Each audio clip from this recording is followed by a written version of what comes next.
성인은 버스 요금 1,200원, 청소년은 버스 요금이 720원. 그런데 이 도시는 청소년 버스 요금이 0원?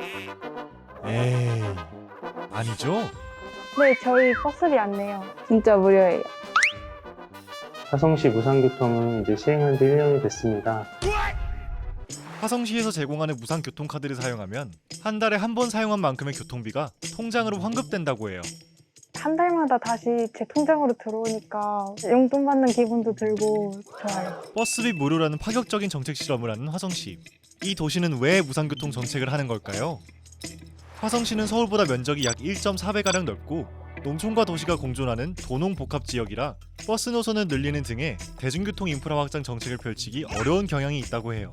그래서 시민들의 대중교통 이용 어려움을 덜어주고자 무상교통 정책을 추진했다고 합니다. 특히 대중교통 이용 비율이 높은 사회적 약자의 경우 교통비 자체가 큰 부담이 되는 만큼 시민 모두의 이동권을 보장하는 데 도움이 될 수 있죠. 이뿐만 아니라 승용차 이용을 억제해 이산화탄소 배출량 저감에도 도움이 될 거라 보고 있습니다.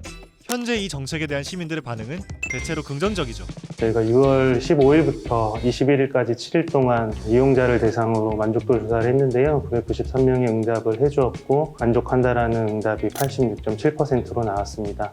최근 화성시는 청소년뿐만 아니라 23세 이하 청년까지 무상교통 대상자를 확대했습니다. 작년에 청소년이어서 그 버스 교통카드를 잘 사용했었는데 성인이 되면서부터 못 쓰다가 다시 쓸 수 있게 되어서 좋은 것 같아요. 물론 무상교통 정책의 실효성을 두고 다소 회의적인 반응을 보이는 사람들도 있죠. 그런데 무상교통 정책으로 긍정적인 효과를 얻은 해외 도시가 있습니다. 에스토니아의 수도 탈린은 2013년부터 모든 대중교통을 무료로 운영하기 시작했습니다. 그런데 1년 후 오히려 흑자가 발생했죠.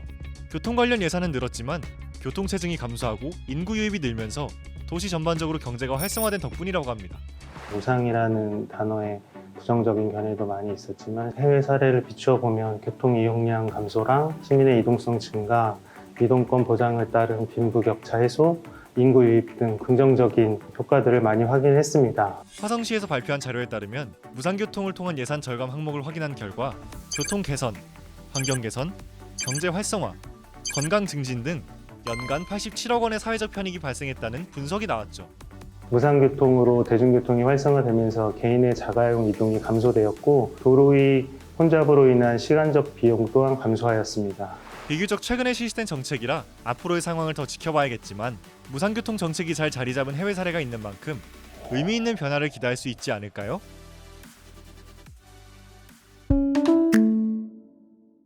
이번 영상을 만든 PD가 추천하는 영상도 보고 가세요.